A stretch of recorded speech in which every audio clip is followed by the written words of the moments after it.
हे येस नाही का आंदोलनाचं? सोशल मीडियावर लिहितो काय मिळालं हे येस नाही आहे का? तुला कळतंय का कायदा कशात बदल करायला लागतो, कायद्यात काय दुरुस्ती करायची, काय अधिसूचना काढायच्यात, कायद्यात रूपांतर त्याचं कसं करायचंय हे पण तुला कळत नाही. लिहितो नुसता, घरी झोपतो, कोणत्या तरी राजकारण्याचं ऐकतो, सुपारी घेतो. विरोधी पक्ष सत्ताधारी सगळे एकवटले त्याच्यात आणि यांनी अंधारातून त्यांच्या पडद्याच्या पाठीमागून कार्यकर्ते पुढे घातले.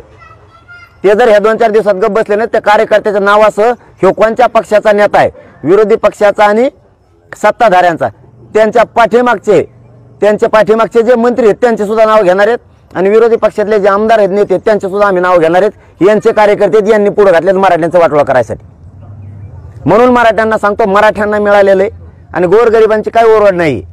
हे 4-5 टक्कूचे 15-20 जण आहेत, यांचं सगळं दुकानं बंद पडत, मराठ्याच्या जीवावर खाणारी हे यांचं पुरं आयुष्य याच्यात गेलेलं आहे. मराठ्यांचं रक्त पिऊन मोठं व्हायचं ज्यांना ते सहनच व्हाय नाही आता की एक गरीब घरातलं पोरगं लढतंय गोरगरिबासाठी आणि हे पुढं आलाय.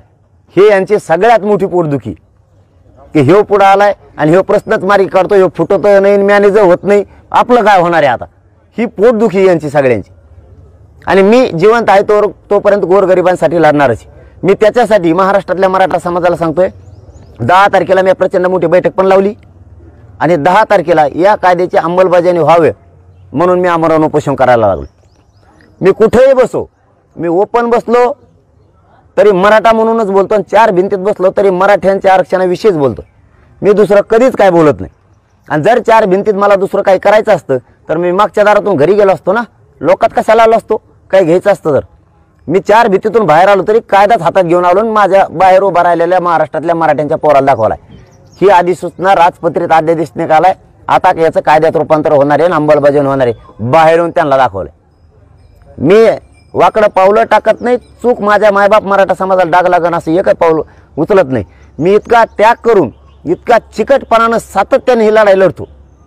इतकी तू लढून दाखव, चल तू इतकी, फक्त मी लढतो इतकं रात्रंदिवस माझ्यासारखं फिरून दाख. मी 4-4 रात्री 4-4 दिवस सलग जागवतो आणि सलाईन घेऊन पुन्हा दुसऱ्या दिवस सकाळी जागेव. तुला व्हॉट्सअप फेसबुकवर लिहाल काय होतं माकडा, तुझं पोट भरलं, तू लोकांच्या जीवावर खाणारा माझ्या गोरगरिबांचा का वाटोळा करतोय. माझे इतकं तुला 5 महिने झाले या जागेवर बसून मी 5 महिने नसताय. पत्रकारांनी माझं वाजविलं असतं, एक बी पाऊल माझं चुकीचं पडलं असतं तरी ते माझ्या नजरासमोर येते. तर पत्रकार बांधव सुद्धा मी सुद्धा हालत सुद्धा नाही जागेवर.